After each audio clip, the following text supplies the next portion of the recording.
হবে 100 দিনের মজুরদের বকেয়া টাকা অবিলম্বে দিতে হবে প্রকৃত মজুরকে টাকা দিতে হবে প্রকৃত মজুরকে টাকা না দিয়ে ভুয়ো জব কার্ডধারীদেরকে টাকা দেওয়া হচ্ছে কেন? বিডিও সাহেবের জবাব চাই। প্রকৃত মজুরদের টাকা না দিয়ে ভুয়ো জব কার্ড হোল্ডারদের টাকা দেওয়া হচ্ছে কেন? বিডিও সাহেব জবাব চাই। অবিলম্বে প্রকৃত মজুরদের 100 দিনের কাজের বকেয়া পেমেন্ট করতে হবে। এই দাবিতে খেতে মজুরের সংগ্রাম এই দাবিতে খেতে মজুরের সংগ্রাম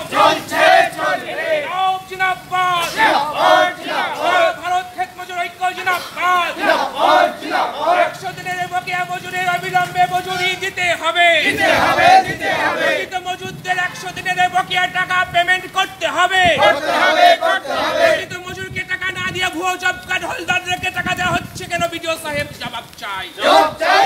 প্রধানমন্ত্রী আবাস যোজনার প্রাপকদের 100 দিনের জব কার্ড তালিকা থেকে বাদ দেওয়া হচ্ছে কেন? বিডিও সাহেব জবাব চাই। অবিলম্বে 100 দিনের বকেয়া টাকা পেমেন্ট করতে হবে